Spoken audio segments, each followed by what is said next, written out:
Saudações, investidores! Bitcoin agora cotada a $63.300. Bitcoin está em queda depois de dados econômicos piores do que o esperado. Hoje, meu principal objetivo vai ser atualizar toda essa situação, te mostrando o que eu espero para as próximas horas e dias. Bem-vindos a Investidor Moderno.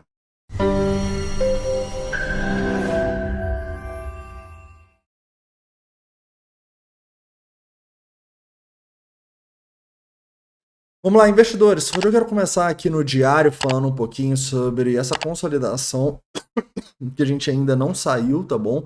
Depois a gente vai falar um pouco mais sobre o que está acontecendo no Bitcoin no curto prazo. A gente não conseguiu romper resistências importantes. E depois vamos atualizar os indicadores de sentimento e onde as instituições estão tentando segurar o preço nesse momento, tá? Mas antes de começar, não esqueça aí de deixar o like, se inscrever caso não seja inscrito e mandar todas as dúvidas, críticas e sugestões nos comentários. Investidores, vamos começar aqui então falando um pouco sobre o Bitcoin no diário. E no diário a gente continua na consolidação, né, caras? Na verdade, desde o dia 28 de fevereiro, praticamente 2 meses que a gente não sai dessa região. Sei que o mercado tá bem chato, assim, mas é natural que isso aconteça, tá bom? Nada só sobe. E tem muita gente reclamando que o Bitcoin não tá fazendo nada, mas, caras, a gente não pode esquecer, né, que esse ano aqui, a gente começou o ano com o Bitcoin nos $42 mil, né? Então a gente está subindo simplesmente 50% no ano. Então falar que a gente não está fazendo nada é no mínimo injusto, né? Então a gente precisa entender que esses momentos de consolidação numa bull run igual a gente está, são momentos de potenciais oportunidades de acumulação, tá? Então, desde ali do dia 18 de abril que a gente não fazia compras, pelo menos não de longo prazo, e hoje a gente começa a fazer essas compras de novo, tá? Em especial, se a gente tiver mais quedas, eu acho que as compras vão ficar ainda melhores. Tranquilo? Então a gente precisa usar os dias de queda numa bull run para compras, não os dias que tá tudo subindo. Os dias que tá tudo subindo, a gente tem que pensar em realizar lucro, colocar dinheiro no bolso, tá bom? Deixa eu dar um exemplo para vocês. Essa semana, quer dizer, na semana passada, cara, mais ou menos aqui no dia, lá pro dia 18 e tal, a gente comprou a moeda HBAR, tá bom? É uma das criptomoedas aí, como nossas gemas, né, que a gente tem uma exposição. Em poucas semanas aqui, em poucos dias, né, caras, ela saiu ali de onde a gente comprou abaixo dos 800 e subiu 140%. O que a gente faz quando a gente compra uma moeda e em poucos dias ela já paga 100%? A gente realiza lucro, tá bom? Então foi exatamente isso que a gente fez, né? Quando você pode ver aqui que quando ela sobe mais de 100% da nossa entrada, a gente realiza lucro. Não porque eu achava que a Gabar ia cair, não porque a Gabar não tem fundamentos, e sim porque a gente precisa ter uma estratégia que também prevê a realização de lucros, tá bom? Então a gente realizou lucro nela quando ela estava acima dos 16 cents, e se tem uma coisa boa do mercado consolidando é que as moedas devolvem muito rápido as altas. Então, cara, da máxima aqui ela chegou a cair quase 40% já, então entenda que a gente tá aqui, sim, para ganhar dinheiro com as altcoins, mas se a gente se apaixonar por elas e falar, eu não vou vender a Gabar porque a BlackRock, blá, blá, blá, blá, blá, sempre vai ter uma narrativa, ainda mais quando a gente estiver chegando nos topos de mercado, tá bom? Então o que eu quero te mostrar é, sim, nas últimas semanas a gente comprou várias coisas, hoje a gente voltou a fazer compras, mas a gente só consegue ter caixa para fazer essas compras porque quando as coisas que a gente tem sobem muito, a gente realiza lucro. A gente transforma essa exposição que a gente tem nos ativos em caixa para quando os ativos voltarem a cair, a gente comprar mais, né? Então agora aqui eu aguardo ansiosamente a Gabar, se ela voltar mais próxima ali de onde a gente comprou, talvez a gente compre novamente, tá? Mas se ela não voltar, tá tudo bem, porque eu não, o caixa que eu fiz com a Gabar não precisa ser feito para eu comprar a Gabar novamente. Ele pode ser feito para eu comprar qualquer outra coisa. Hoje, por exemplo, eu comprei HNT, eu comprei PAU, eu comprei KSM, então eu comprei outras moedas com caixa, que não que eu fiz só com a Gabar, mas com caixa que a gente vai fazendo naturalmente quando ativos sobem muito, beleza? Então lembra disso. De nada adianta você comprar bem se você não vai ter uma estratégia para vender bem também. Show de bola? A Gabar aqui, a estratégia, acho que eu deixei bem claro aqui, né? A gente teve o maior volume no semanal desde fevereiro e o maior volume do diário desde agosto de 23. Se eu for olhar aqui, eu acho que até passou o agosto de 23, caras. Passou e muito, a gente teve o maior volume da história. Então, no maior volume da história, o que eu vou querer fazer? Comprar? Não, eu vou querer vender, né? Então, eu acho que você não precisa só, vou vender quando subir 100, 150. Não, você faz isso seguindo uma estratégia. Quando tem muita gente comprando, a gente está vendendo, beleza? Show de bola. Então, entendendo isso, vamos falar um pouco mais sobre o Bitcoin do curto prazo, porque eu realmente preciso passar para vocês que se eles continuar as quedas, eu estarei comprando praticamente todos os dias, mas isso só é possível porque quando está subindo, a gente está vendendo. Show de bola. Então o Bitcoin, a gente falou com vocês essa semana sobre a importância dos 67, 68 mil dólares como uma zona de resistência, né? 0,618 dessa pernada e tal. E é uma zona que realmente eu não queria especular que se o Bitcoin ia passar ou não, né? Afinal, é uma zona chata, é uma zona onde não só a gente tem um ponto de controle, mas é o 0,618, né? Então, aqui para mim foi uma zona de realização de lucro, né? A gente realizou lucro em um long, por exemplo, que a gente estava no Bitcoin. E aqui não era o momento de comprar, por quê? Porque quando a gente está numa resistência, a gente não quer olhar para comprar, a gente quer comprar quando a gente vai para suportes em retrações.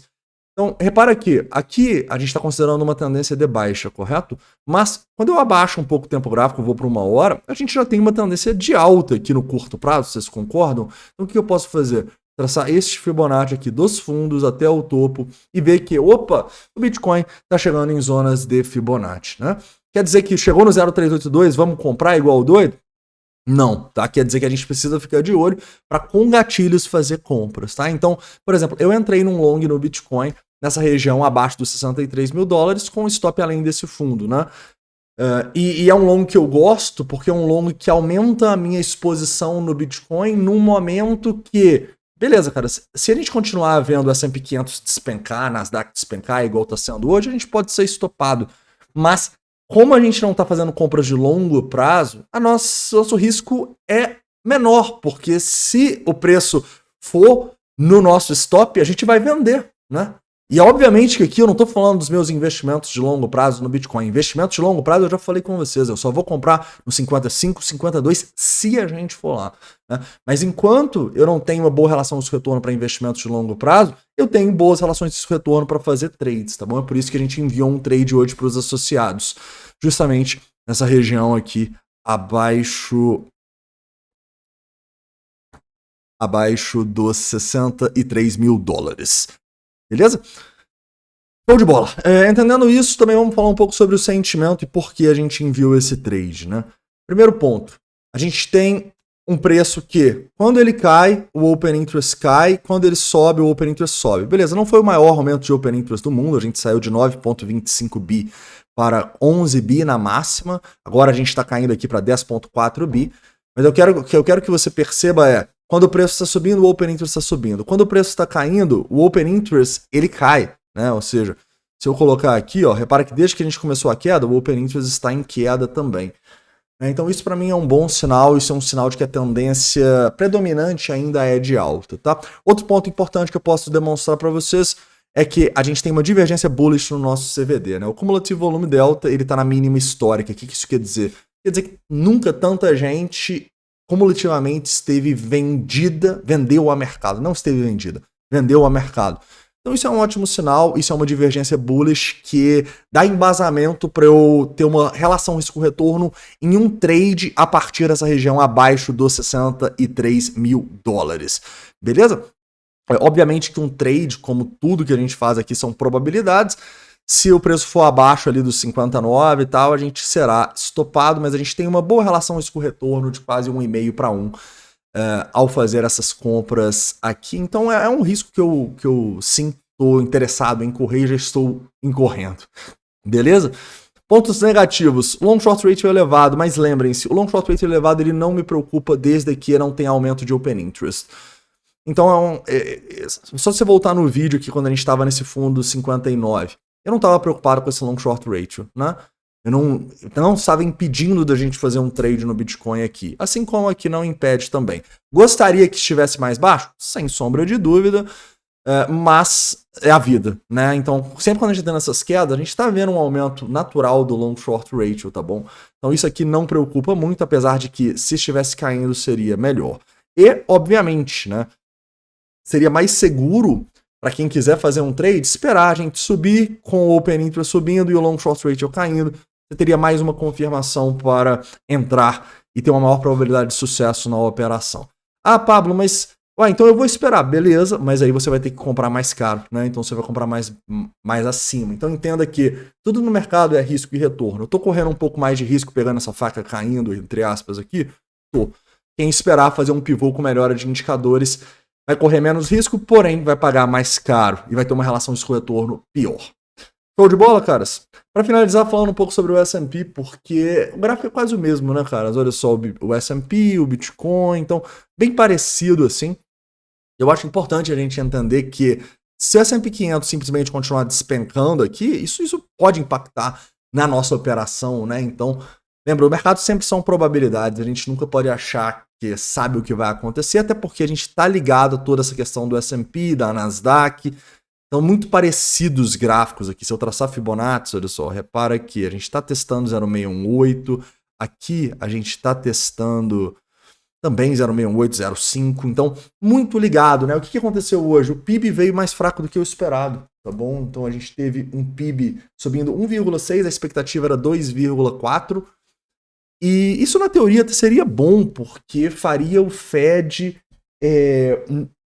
abaixar os juros mais rapidamente, mas não foi como o mercado interpretou como talvez uma fraqueza maior do que estavam esperando, né? Então, acho que faz parte, e vamos ficar de olho aqui nesses indicadores para ver as principais probabilidades. Lembrando para vocês que amanhã tem PCE, né? O dado de inflação mais importante para o Fed, então é outro fator que vai influenciar no sucesso ou fracasso do nosso trade aqui, beleza? Outro ponto importante é que eu tô bem doente, cara. Peguei alguma virose essa semana, tá foda. Então eu não sei se eu vou conseguir fazer a live amanhã de manhã no PCE, mas se eu fizer a live pra você que é membro, amanhã às 9h30 estaremos ao vivo, beleza? Então é isso, um forte abraço, a gente se vê aí dependendo da volatilidade.